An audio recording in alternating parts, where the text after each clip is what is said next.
Hai guys, kali ini kita dengarkan Elia menjawab pertanyaan-pertanyaan yang dilontarkan audiensnya. Mari kita simak, tapi jangan di skip video ini ya sampai selesai. Mari kita simak bersama-sama. Ya malam Pak, ada yang mau ditanyakan Pak? Saya mau nanya pendapatnya kamu Tentang apa itu? tentang kalau sekarang ini kan lagi sering kita lihat debat lintas agama. Oke, lalu? Bagaimana tanggapan kamu terhadap debat tersebut? Ya, debat lintas agama nggak masalah.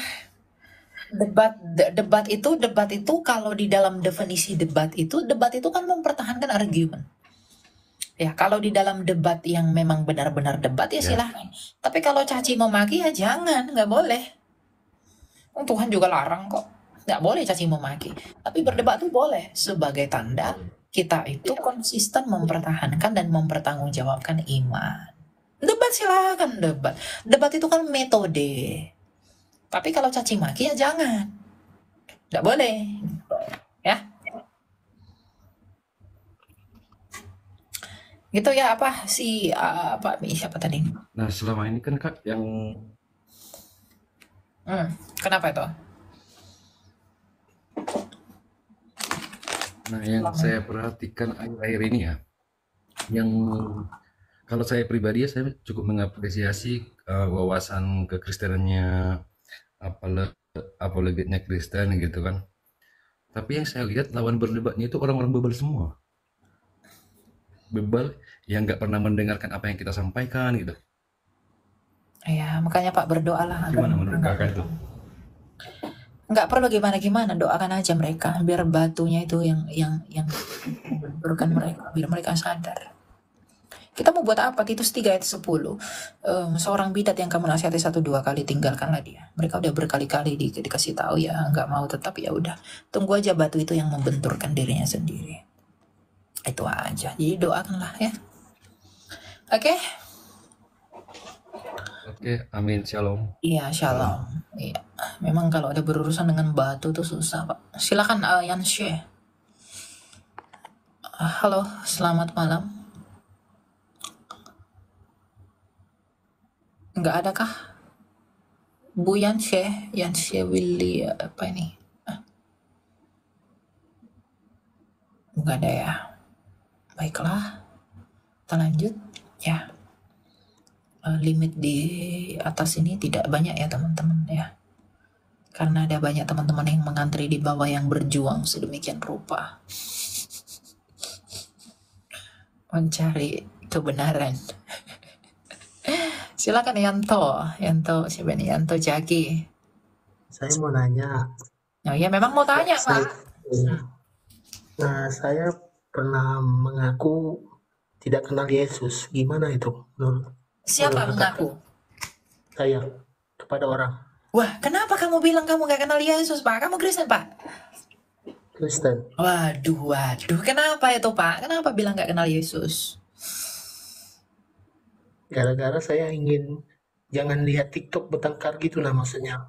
Soal debat Gimana agama. ya? Oh, maksudnya kayak mana? Jangan lihat TikTok bertengkar. Maksudnya? Iya. Kurang paham. Nah, lanjutkan. Kayak mana? Jadi saya ngaku ateis gitu. Bapak apa? Maaf. Mengaku ateis. Oh, mengaku ateis. Oh ya, oke. Lalu? Terus mencela Tuhan juga. Mencela? Iya. Waduh, udah mencela. Mengaku gimana? Lah, oke. Lalu sekarang perasaan Bapak gimana? Ada rasa ketakutan. Rasa ketakutan. Terus hanya ketakutan aja yang ada? Ya ada rasa ketakutan lah, kayak saya mungkin rasa kayak bakalan apa gitu. Selain itu nggak ada Bapak rasakan yang lain? Apa gitu yang perlu Bapak lakukan setelah melakukan itu? Bapak nggak terpikir?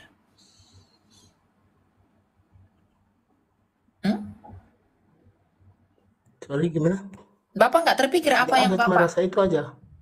Oh, jadi Bapak nggak terpikir apa yang Bapak harus lakukan setelah melakukan kesalahan itu? tahu saya minta ampun kan? Udah minta ampun? Belum. Kenapa belum minta ampun? Minta Dan ampun. juga saya jarang ke gereja, loh, serius. Nah, kalau jarang ke gereja, maka mulai sekarang rajin ke gereja. Minta ampun sama Tuhan. Sehingga saya jelek, maaf Kak. Iya, ya. Jadi kalau Bapak jarang ke gereja, mulai sekarang harus rajin ke gereja. Dengar ya? Dengar kan? Halo? Apa tiba-tiba langsung hilang jaringannya? Masalah kayak gini langsung hilang. Tadi nggak hilang, kok jadi hilang?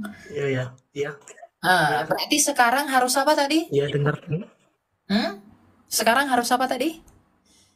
Harus ke gereja. Ke gereja. Ya, lalu minta ampun sama Ampun sama ke Tuhan. gereja. Betul. Bapak harus niatkan dong minta ampun. Bapak tahu itu salah, Bapak minta ampun sama Tuhan. Bapak minta maaf sama Tuhan. Aduh Tuhan, aku tuh nggak berniat begitu. Ya, kamu minta ampun sama Tuhan. Kamu akui kamu berdosa. 1 Yohanes 1 ayat 9.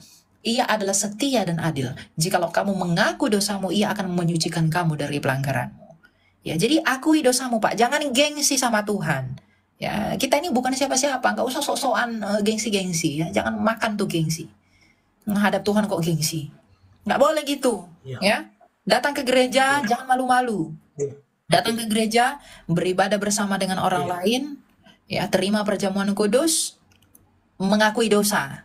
Berdoa sama Tuhan, akui dosamu. Jangan gengsi-gengsi. Ya. Atau jangan kan orang-orang itu kan. Ya, jangan karena Bapak laki-laki lu ada orang-orang bilang, alah cupu banget ke gereja laki-laki, lebih baik di kedai tuak atau lebih baik di sini. Jangan ikuti itu, hantu itu. Ya, yang begitu tuh, suara-suara yang begitu tuh hantu. Hantu itu bisa pakai orang-orang Pak ngomong begitu ya. Jadi mulai sekarang datang ke gereja, sekali seminggu yang kita ke gereja, enggak yang tiap hari. Masa nggak mau? Sekali seminggu loh kita ke gereja. Ya kan? Jadi mulai sekarang ke gereja, ya. Ikuti. Bapak udah berkeluarga, maaf? Belum. Nah, kalau belum berkeluarga, ke gereja lah. Cari Tuhan di sana, ya. Siapa tahu nanti Tuhan kasih nanti pendamping buat Bapak dari gereja, kan kita nggak tahu. Nah, gitu. Ke gereja, baru minta ampun sama Tuhan, akui dosa dan kesalahan, baru nanti kamu akan diampuni. Gitu. Jangan malah menjauh dari Tuhan, Pak. Nggak boleh. Nanti Anda makin rusak, ya. Kita ya, Pak. Kasih Kak. Ya, semangat ya. Jadi setelah Bapak turun dari sini, Bapak berdoa, ya, minta ampun sama Tuhan ya. Oke. Ya, oke. Siap, makasih. Oke, God bless ya, semangat Pak.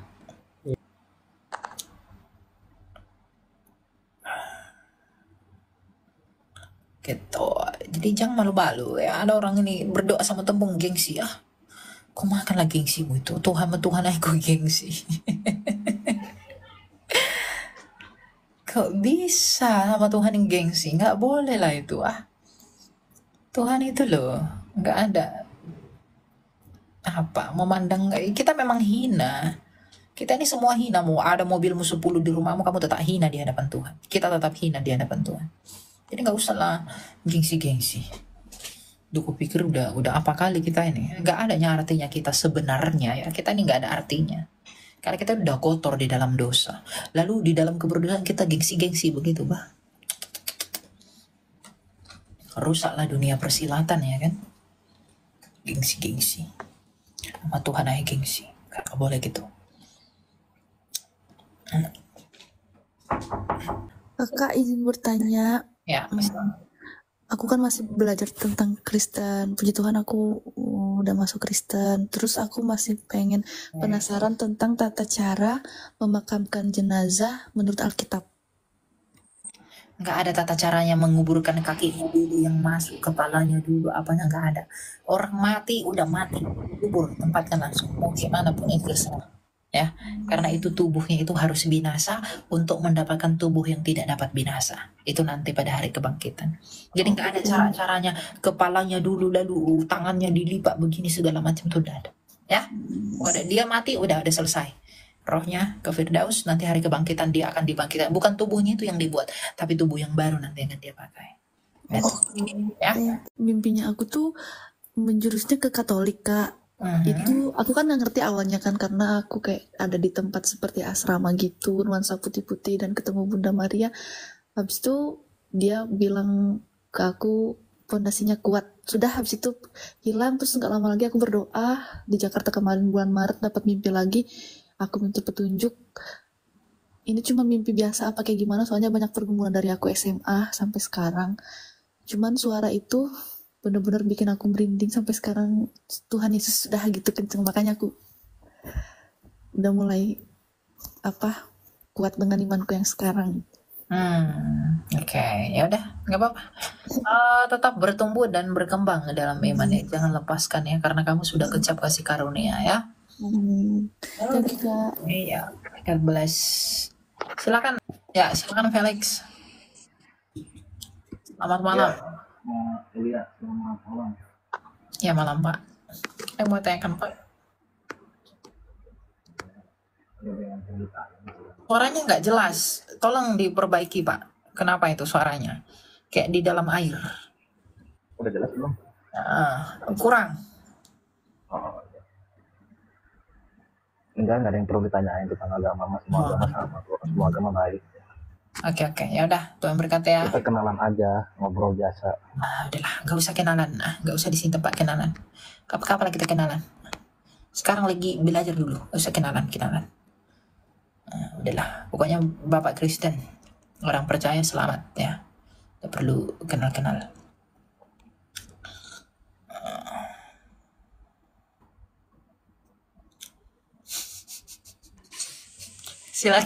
Silakan Andrew. Astaga Ilya. Bapaknya tadi lucu sekali. Sorry. Mau tanya. Kedengaran? Ada? Apa? Oh iya. Sorry. Ilya, mau tanya tentang Tritunggal. Seringkali kita kan ditanya.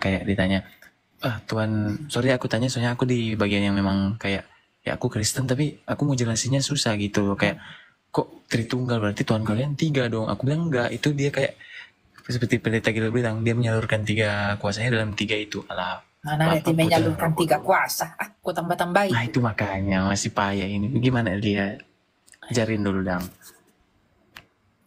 Tritunggal itu berbicara tentang kebagaimanaan Allah yang esa. Nanti ya, kebagaimanaan Allah yang esa, bahwa Allah yang esa adalah Sang Bapa bersama dengan firman-Nya dan Roh-Nya. Firman itulah Yesus, Roh-Nya lah Roh Kudus. Jadi Tritunggal itu tidak berurusan dengan berapa Tuhan, tapi tentang bagaimana Tuhan yang satu. Oh, ternyata Tuhan yang satu adalah Sang Bapa yang memiliki firman dan roh. Yang oleh firman dia menjadikan segala sesuatu, dan oleh rohnya ia menghidupi segala sesuatu. Firman itulah Yesus, roh itulah Roh Kudus. Itu doang. Ya, jadi kan simpelnya analoginya bagaimana? Kamu bisa gunakan matahari. Matahari itu ada satu matahari, tetapi di dalam matahari itu ada terang, ada panas, ada cahaya. Terang, ada panas, ada gas. Ya, gas itu bukan terang, bukan cahaya, tetapi ketiganya adalah matahari, tapi hanya ada satu matahari. Siap. Manusia pun begitu. Manusia, tubuh, firman atau pikiran dan juga roh. Itu ada 3, tapi tidak ada 3 manusia, hanya ada 1 manusia. 3 realita di dalam 1 hakikat. Oke. Itu Trinitas itu. Jadi kalau orang tanya, kok Tuhanmu ada 3? Kan mereka membayangkan Trinitas itu ada 3 orang diikat jadi 1 lalu duduk bersama-sama. Enggak gitu Trinitas itu. Itu kesalahpahaman si kami, ya, bukan iman Kristen. Iman Kristen tuh tidak ada begitu.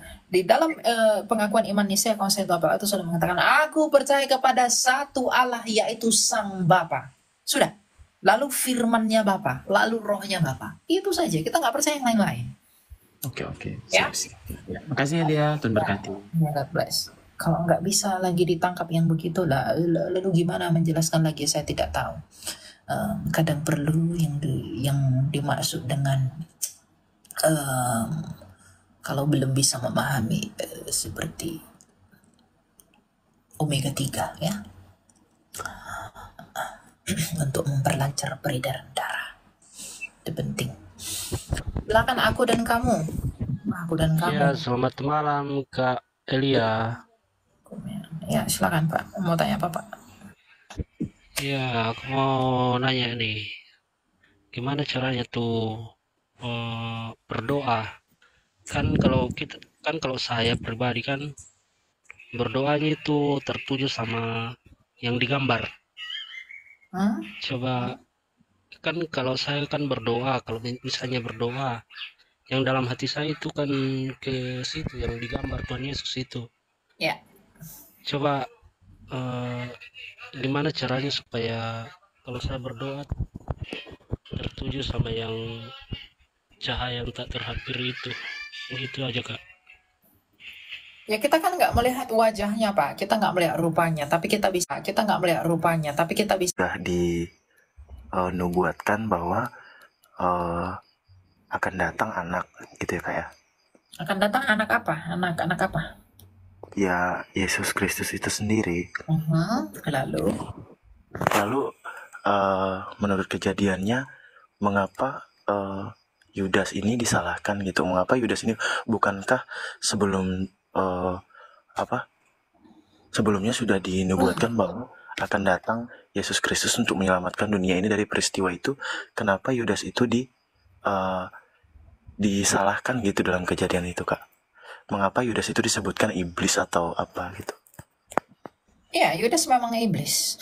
Karena dia menjual Yesus itu kan bukan dengan pengetahuan bahwa Yesus harus mati untuk mengampuni dosa. Enggak, dia menjual Yesus karena rakus duit. Jadi pengkhianatan Yudas itu bukan Tuhan yang merancangkan itu. Tuhan tahu Yudas akan mengkhianati dia, tetapi bukan Tuhan yang membuat atau memaksa Yudas mengkhianati dia. Pengetahuan Tuhan tidak menjadi dasar penetapannya. Dia tahu bahwa besok kamu akan berdosa, tetapi bukan Tuhan yang membuat kamu akan berdosa. Paham nggak? Ya. Nah, jadi mengenai Yudas, ketika dia mengutus anaknya itu, dia tahu apa yang terjadi kepada anak itu. Nah, akan ada satu orang nanti ribuan tahun ke depan, ketika anak manusia itu lahir, maka akan ada satu orang yang akan mengkhianati dia. Maka Tuhan mengucapkan hal ini. Apa yang dia lihat ini kepada para nabi ribuan tahun sebelumnya, dituliskanlah oleh para nabi. Maka ketika itu terjadi, digenapilah pengetahuan Tuhan yang dia telah beritahu, yang disebut sebagai nubuatan itu. Jadi pengetahuan Tuhan tidaklah dasar penetapan Tuhan.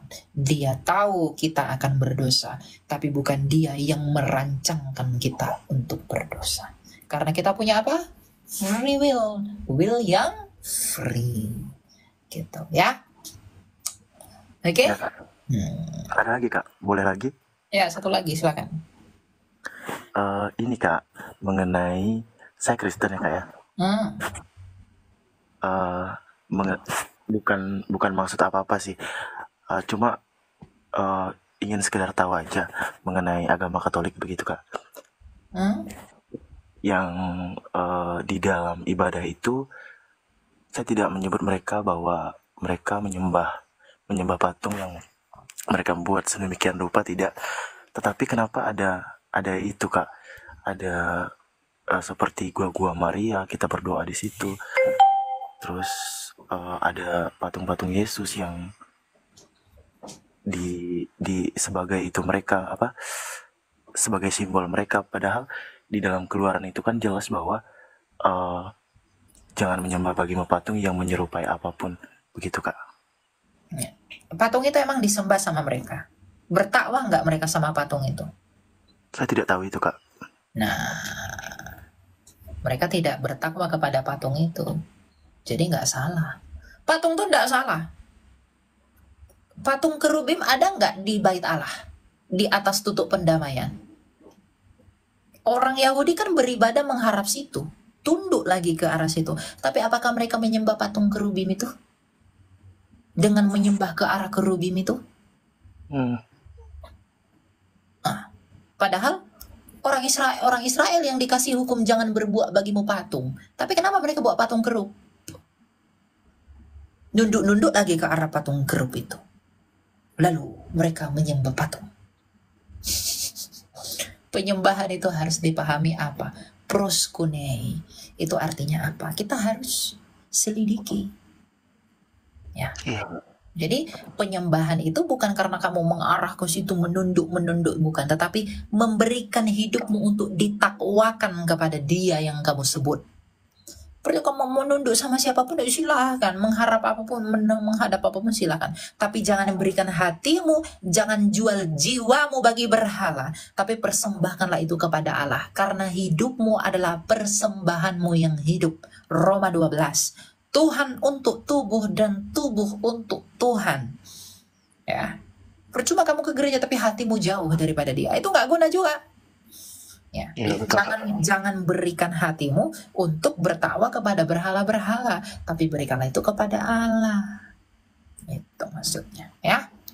Jadi mau buat apa silahkan saja. Yang penting jangan bertakwa kepadanya selain kepada Allah Tritunggal. Begitu Jo, ya. Oke Kak, makasih Kak ya. Oke, kita lanjut ya. Itu ya.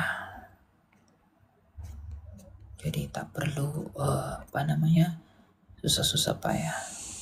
Silakan apa nama? Halo, selamat malam Kak Elia. Ya malam. Silakan Pak, apa mau ditanya Pak? Ini mau tanya tentang sejarah manusia. Manusia pertama kan Adam dan Hawa. Itu kalau dalam Alkitab kan anak dari Adam dan Hawa kan itu kalau nggak salah cowok semua, yaitu Kain dan Habel. Yang menjadi pertanyaan saya adalah bagaimana untuk mendapatkan keturunan selanjutnya, sementara anak Adam dan Hawa itu cowok semua. Atau misalnya gini. Ada Alkitab di situ. Bentar, atau misalnya gini, kalau misalkan anaknya Adam dan Hawa ini ada yang cewek, apakah mereka itu nikah sama saudara gitu? Ada Alkitab di situ? Nggak ada sih. Cuman enggak Kristen kau? Iya Kristen Kak. Saya cuma pengen mendalami iman gitu. Kenapa nggak ada Alkitab di rumah? Ini kan di tempat perantauan ceritanya. Ya, jadi saya pengen tahu aja gitu. Sekalian mau mendalami iman gitu Kak. Jadi bagaimana mungkin anak-anak Adam itu bisa jadi banyak gitu ya? Iya betul. Anaknya yang dicatat tuh hanya 2. Perlu kamu tahu bahwa Musa ketika menulis Taurat itu dalam prinsip patrilineal. Jadi dari jalurnya laki-laki. Jadi nama laki-laki itulah yang dituliskan untuk melanjutkan garis keturunan. Nah, jadi Adam itu ada anak laki-laki. Ya, nanti baca anak-anak perempuan di Kejadian 5 ayat 4. Itu ada anak-anak perempuan. Nah, pada saat itu mereka saling mengawini anak-anak laki-lakinya Adam dan anak-anak perempuannya Adam. Loh, bukannya nggak boleh Kak Elia? Itu nggak tuh yang saudara itu saling menikah. Ya, itu tidak diperbolehkan pada saat zaman Taurat. Di zamannya Adam dan Hawa Taurat kan belum ada. Oke. Tapi di zamannya Musa baru Taurat itu ada. Jadi kawin campur itu diperbolehkan sebelum zamannya Taurat. Tapi setelah Taurat udah enggak. Gitu ya. Oke. Itu ya. Oke. Terima kasih Kak. Terima kasih Tuhan berkati. Silakan Gemini. Cuti ya. Oke. Lanjutlah. Apa mau tanya apa? Sorry Kak, ini akun cewek saya. Oke, lalu mau tanya apa? Mau tanya mengenai lahir baru. Itu kan ada beberapa gereja yang alirannya itu mengharuskan kita untuk lahir baru, padahal sebelumnya kita udah dibaptis gitu. Mohon penjelasannya Kak. Lahir baru itu bukan baptisan, lahir baru itu pertobatan yang ditandai dengan baptisan. Lahir baru itu hidup yang baru di dalam roh. Bukan dibaptiskan udah lahir baru, enggak. Dibaptis lalu bertolak belakang dengan hidup yang lama, itu lahir baru. Oh, kalau kemudian dia jatuh lagi gimana Kak? Lahir baru lagi atau gimana? Oh enggak, dia jatuh lagi kan ketika dia lahir, makanya definisi lahir baru itu adalah dia jijik terhadap dosa itu. Tetapi kadangkala dia masih jatuh dalam dosa itu. Tapi hatinya nggak pengen di dalam dosa itu. Tapi dia pengen keluar dari sana. Makanya setiap orang yang tidak dilahirkan kembali itu tidak masuk dalam kerajaan Allah. Itu maksudnya setiap orang yang tidak diperbarui dalam hidupnya tentang cara dia berpikir tentang dosa dan segala macam, dia tidak akan berkenan di hadapan Allah. Jadi setiap orang Kristen itu wajib lahir baru, yang artinya dia harus membenci dosa. Lahirnya kita yang pertama ke dunia ini di dalam dosa, maka lahir barunya kita haruslah membenci dosa. Meskipun dengan membenci dosa kita masih tetap bisa jatuh dalam dosa itu. Tetapi di dalam kebencian kita akan dosa, itu menandakan bahwa roh yang kudus itu diam di dalam kita sebagai materai. Karena kehendak roh itu membenci kenajisan, membenci dosa. Maka ketika kita membenci dosa, artinya roh itu sudah ada di dalam kita. Yang tidak terlahir kembali dari air dan roh tidak akan masuk dalam kerajaan surga. Baptisan adalah tanda, tetapi roh di dalam kita itu dikenali dari buahnya. Kalau kamu dibaptiskan dengan air, tapi kamu masih senang-senang berenang dengan dosa, artinya roh itu tidak ada di dalam kamu. Tapi ketika kamu dibaptis dengan air, lalu kamu memiliki kebencian kepada dosa, tapi masih tetap jatuh di dalam dosa, artinya roh itu ada di dalam kamu, tetapi kamu belum mengeluarkan dia sepenuhnya dan mengandalkan dia sepenuhnya. Maka kadangkala kamu mendukakan dia dalam hidupmu, tetapi tidak menghujatnya dengan tidak menerimanya. Jadi kamu harus paham lahir baru itu apa. Oh gitu, oke Kak. Sekarang udah paham. Berarti nggak ada kaitannya dengan baptisan, ya nggak harus lahir baru harus dibaptis direndam lagi, nggak gitu. Itu Enggak. tidak ini konsep. Satu lagi Kak, mengenai baptisan. Oh ya, mengenai baptisan roh gitu Kak. Kan di beberapa gereja ada yang baptisan roh itu kayak bahasa roh, terus dimasukkan roh apa itu di dalam jemaatnya, ikutin bahasa yang mereka gunakan gitu. Itu tolong dijelasin Kak, maksudnya kan baptisan roh itu juga banyak yang gagal paham. Baptisan roh itu bukan bahasa roh. Baptisan roh itu terjadi seketika, ketika dia dibaptis air. Baptisan roh dengan baptisan air itu nggak terpisah. Nah, itu kesalahan beberapa orang, dia misah-misahkan. Baptisan roh itu harus bisa bahasa roh, itu enggak begitu. Baptisan roh itu sepaket dengan baptisan air. Jadi ketika kamu dibaptis dengan air, pada saat yang sama kamu dibaptis menurut roh. Karena yang air itu yang kelihatan, roh itu yang tidak kelihatan, misteri. Jadi ada yang kelihatan, ada yang tidak kelihatan. Air itu menjadi saksi di bumi, roh itu menjadi saksi di sorga. Nah, makanya kita dibaptiskan dengan roh, itu artinya kita dimeteraikan oleh Roh Kudus. Gitu. Jadi bukan kamu belum dibaptis Roh Kudus karena belum bisa, lalu kamu pisah-pisah, dia baptis air tapi Roh Kudus nggak datang, cuma air aja. Lalu untuk apa kau dibaptis dengan air kalau di dalam air itu tidak ada misteri? Ya, di dalam air itu secara rohani ada misteri. Jadi kalau orang bilang kamu baptis air dengan air baru nanti baptis dengan Roh Kudus, jadi air dengan Roh Kudus itu dipisah-pisah. Lalu untuk apa dia diairi kalau nggak ada Roh Kudus di dalam misterinya itu? Gitu. Jadi itu sepaket, ya. Oke Kak, thank you. Oke. Baiklah, masih ada 100 orang lagi. Jadi saya naikin kalian satu-satu, tapi saya naikin 2, udah request lagi 2. Saya naikin 3, request lagi 3. Jadi nggak bisa habis ya. Masih tetap 100, masih full. Saya nggak bisa lanjutin teman-teman karena saya harus istirahat, besok saya harus kuliah. Ya, 23.32 karena program saya hanya 2 jam live yang begini itu untuk 2 jam.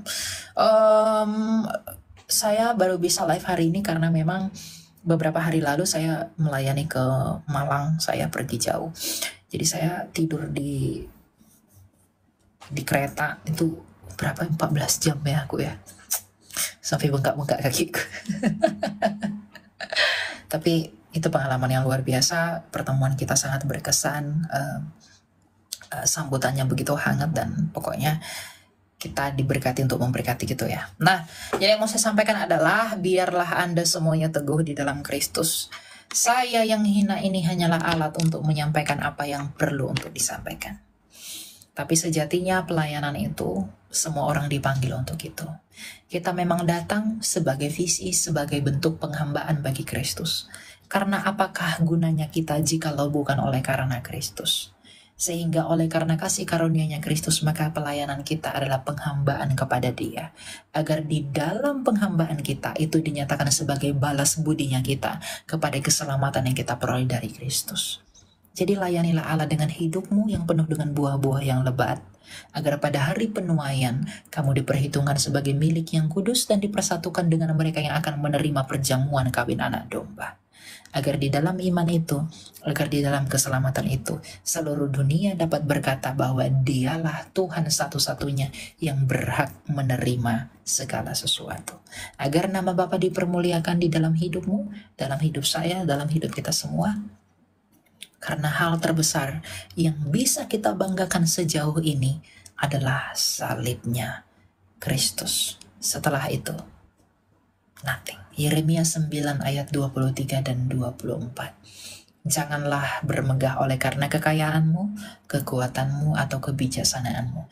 Tapi biarlah kita bermegah oleh karena Ia mengenal bahwa Akulah Tuhan yang penuh belas kasih, keadilan, dan kebenaran. Jadi marilah selalu setiap hari senantiasa belajar untuk mengenali dan menyelami belas kasih-Nya Tuhan, melihat keadilan Tuhan, dan memahami kebenaran Allah di dalam kasih dari Bapa, di dalam keadilan di dalam Kristus, dan di dalam kebenaran dari Roh, agar kita juga turut dipersatukan di dalam persekutuan yang kekal itu oleh anugerah. Jadi Tuhan memberkati Anda, Tuhan memberkati saya pribadi, memberkati kita semua. Doakan saya, dan saya akan mendoakan kamu setiap harinya. Sampai bertemu di kesempatan berikutnya. Bye. Salam.